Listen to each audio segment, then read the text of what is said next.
Prasad sir, ಭೂಮಿಯ ವಾತಾವರಣಕ್ಕೆ ಒಗ್ಗಿಕೊಳ್ಳುವಂತೆ ಏನು ಮಾಡ್ತಾರೆ ಸರ್? ಈಗ ಸರ್ ಹೇಳಿದರು, ಬಂದ ತಕ್ಷಣ ಲ್ಯಾಂಡ್ ಆದ ತಕ್ಷಣ, ಸಮುದ್ರಕ್ಕೆ ಬಿದ್ದ ತಕ್ಷಣ ಯಾವ ರೀತಿ ಅವ್ರನ್ನ ರಿಕವರಿ ಸ್ಪೇಸ್ ಏನು ಹೇಳ್ತಾರೆ ಇದಕ್ಕೆ ಬೋಟ್ಗೆ ತಂದು ಹಾಕಿದ್ರು. ಅದಾದ ನಂತರ ಅವ್ರನ್ನ ಹೊರ ತೆಗೆದಿದ್ದು, ಫಸ್ಟು ಮೆಡಿಕಲ್ ಟೆಸ್ಟ್ ಆಯಿತು.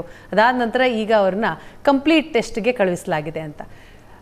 45 ದಿನನೇ ಬೇಕಾ ಅಥವಾ ಅದಕ್ಕೂ ಜಾಸ್ತಿ ಆಗಿಬಿಡುತ್ತಾ ಅವರು ಇಲ್ಲಿಯ ವಾತಾವರಣಕ್ಕೆ ಹೊಂದ್ಕೊಳ್ಳೋದಕ್ಕೆ? ಹೇಗೆ? ಅದೇ, ಅದು ಡಿಪೆಂಡ್ಸ್ ಆನ್ ಎಷ್ಟು ದಿವಸ ಅವರಲ್ಲಿದ್ದರು, ಏನೇನು ಏರುಪೇರು ಆಗಿದೆ, ಏನೇನು ವ್ಯತ್ಯಾಸಗಳಾಗಿದೆ. ಒಂದು ಸಿಂಪಲ್ ಅನಾಲಜಿ ಕೊಡ್ತೀನಿ ನಿಮಗೆ. ನಮಗೇನೋ ಫ್ರ್ಯಾಕ್ಚರ್ ಆಯಿತು, ಇನ್ನೇನೋ ಆಯಿತು ಅಂತ ಇಟ್ಕೊಳ್ಳಿ. ಆವಾಗ ಫಿಸಿಯೋಥೆರಪಿ ಅಂತ ಮಾಡ್ತಾರೆ, ರಿಹ್ಯಾಬಿಲಿಟೇಷನ್. ಸೊ ನಾವು ಪ್ಲಾಸ್ಟರ್ ಬಿಚ್ಚಿದ ತಕ್ಷಣ ಅದು ಸರಿ ಹೋಗ್ಬಿಡೋದಿಲ್ಲ. ಅದು 1 ತಿಂಗಳು, 2 ತಿಂಗಳು, 3 ತಿಂಗಳು ಅದು ರಿಹ್ಯಾಬಿಲಿಟೇಷನ್ ಆಗಬೇಕು, ಫಿಸಿಯೋಥೆರಪಿ ಆಗಬೇಕು ಆ ನಾರ್ಮಲ್ ಕಂಡೀಷನ್ಗೆ ಬರೋಕ್ಕೆ. ಇವಾಗ ಅಲ್ಲಿ ನೀವು ಸ್ಪೇಸ್ಗೆ ಹೋದಾಗ ಏನಾಗುತ್ತೆ, ಒಂದು ಮಸಲ್ ಮಾಸ್ ಕಡಿಮೆ ಆಗಿರುತ್ತೆ, ಗ್ರಾವಿಟಿ ಇರೋದಿಲ್ಲ. ನೀವು ಗ್ರಾವಿಟಿ ಎಗೇನ್ಸ್ಟ್ ಗ್ರಾವಿಟಿ ಕೆಲಸ ಮಾಡಿದಾಗಲೇ ಅದು ಮಸಲ್ ಮಾಸ್ ಬರೋದು. ಆಮೇಲೆ ಬೋನ್ ಡೆನ್ಸಿಟಿ ಕಡಿಮೆ ಆಗಿರುತ್ತೆ. ಇವಾಗ ಈ ವಯಸ್ಸಾದವ್ರಿಗೆ ಆಸ್ಟಿಯೋಪೊರೋಸಿಸ್ ಆಗುತ್ತಲ್ಲ, ಅವ್ರಿಗೆ ಡಾಕ್ಟ್ರುಗಳು ಹೇಳೋದು ಚೆನ್ನಾಗಿ ನಡೀರಿ ಅಂತ, ಅಂದರೆ ಅಗೇನ್ಸ್ಟ್ ಗ್ರಾವಿಟಿ ಕೆಲಸ ಮಾಡಿ ಅಂದ್ಬಿಟ್ಟು. ಅಲ್ಲಿ ಗ್ರಾವಿಟಿನೇ ಇಲ್ದಿರೋದ್ರಿಂದ ಸೊ ಇಲ್ಲಿ bone density, mineral density, bone density ಕಮ್ಮಿ ಆಗಿರುತ್ತೆ. ಸೊ ಯಾವ ಥರ ಆಗ್ಬೋದು ಅಂದರೆ, ಇಟ್ ಈಸ್ ಅನ್ಕಂಟ್ರೋಲ್ಡ್. ಅಲ್ಲಿ ಬ್ಲಡ್ ಕೂಡ ಬಾಯ್ಲ್ ಆಗುತ್ತೆ, ನೈಟ್ರೋಜನ್ ಎಲ್ಲ ಆಚೆ ಬಂದುಬಿಟ್ಟು ಆ ಬ್ಲಡ್ ಕೂಡ ಅಲ್ಲಿ ಬಾಯ್ಲ್ ಆಗೋ ಸ್ಥಿತಿಗೆಲ್ಲ ಬರುತ್ತೆ. ಸೊ ಎಷ್ಟೋ ಕೆಮಿಕಲ್ ಇಂಬ್ಯಾಲೆನ್ಸಸ್ಸು ಏನೇನೋ ಆಗಿರುತ್ತೆ. ಅದನ್ನೆಲ್ಲ ವಾಪಸ್ ನಿಧಾನಕ್ಕೆ ತರಬೇಕು, ಸಡನ್ನಾಗಿ ತರೋದಕ್ಕಾಗೋದಿಲ್ಲ.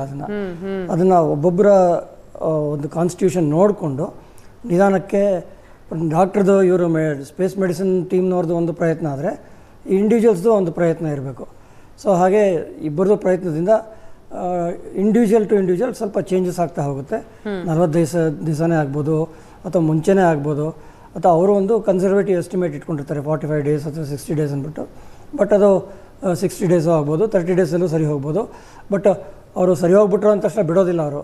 ಇವರು ಗುರುಪ್ರಸಾದ್ ಆಗಲೇ ಹೇಳ್ದಂಗೆ, ಈಗ ಒಂದು ಪಾಯಿಂಟ್ ಅಲ್ಲಿ ಇಲ್ಲಿ ನಾನು ಹೇಳ್ತೀನಿ. ಈಗ ನೀವು ಕೇಳಿದ್ರಿ ಇವ್ರಿಗೆ ಏನು ಬೇಕಾದ್ರೂ ಆಗ್ಬೋದಾಗಿತ್ತು. ಅದು ಈ ಪ್ರೀವಿಯಸ್ ಫ್ಲೈಟ್ಸ್ನಲ್ಲಿ ಹೋಗಿದವ್ರದ್ದು ಮಾಡಿದವ್ರದ್ದು ಇವಾಗ ಅಲ್ಲಿ ಇರ್ತಾರಲ್ಲ, ಇವರು ಅಲ್ಲಿ ಸುಮ್ಮನೆ ಇರೋದಿಲ್ಲ, ಅಲ್ಲಿ ಎಕ್ಸ್ಪೆರಿಮೆಂಟ್ಸ್ ಮಾಡ್ಕೊಂಡು ಇರೋದಿಲ್ಲ. ಅವ್ರದ್ದು 9 ತಿಂಗಳು ಇವ್ರು ಎಕ್ಸ್ಪೆರಿಮೆಂಟ್ ಮಾಡ್ತಾನೆ ಇದ್ರು. ಅವರು ಫಿಸಿಕಲ್ ಪ್ಯಾರಾಮೀಟರ್ಸ್ ಎಲ್ಲ ಕಂಟಿನ್ಯೂಸ್ ಆಗಿ ಕೆಳಗಡೆ ಬರ್ತಾ ಇರುತ್ತೆ, ಟೆಲಿಮೀಟರ್ ಆಗ್ತಾ ಇರುತ್ತೆ. ಸೊ ಅದನ್ನೆಲ್ಲ ಮಾನಿಟರ್ ಮಾಡ್ತಿರ್ತಾರೆ. ದಿವಸ ಏನು ಚೇಂಜಸ್ ಆಗ್ತಿದೆ, ಯಾತಕ್ಕೆ ಆಗ್ತಾ ಇದೆ, ಅದು ಕೋರಿಲೇಟ್ ಮಾಡಿಕೊಂಡು ಅದು ಫೀಲ್ಡ್ ಡೇಟಾ ಕಲೆಕ್ಟ್ ಮಾಡಿ ಇಟ್ಕೊಂಡಿರ್ತಾರೆ. ಸೊ ಕಲೆಕ್ಟ್ ಮಾಡಿ ಇಟ್ಕೊಂಡು ಒಂದು ಆ ಡೇಟಾ ಇವ್ರನ್ನ ರಿಹ್ಯಾಬಿಲಿಟೇಷನ್ ಮಾಡೋದಕ್ಕೊಂದು ಯೂಸ್ ಆಗುತ್ತೆ.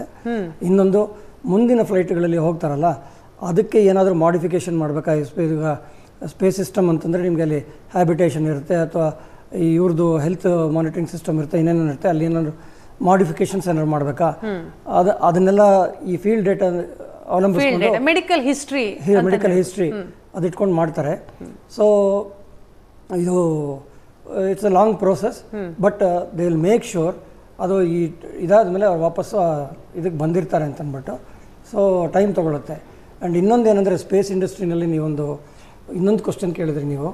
ಇವಾಗ ಅವರು ವಾಪಸ್ ಬರೋವಾಗ ಅಥವಾ ಮೇಲ್ಗಡೆ ಏನು ಬೇಕಾದ್ರೂ ಆಗ್ಬೋದಾಗಿತ್ತು ಅಂದ್ಬಿಟ್ಟು, ಅದು ಜನರಲ್ ಪಬ್ಲಿಕ್ ಆ ಥರ ಅಂದ್ಕೊಳ್ತಾರೆ. ಬಟ್ ನಿಜವಾಗ್ಲೂ ಆ ಥರ ಆಗೋದಿಲ್ಲ.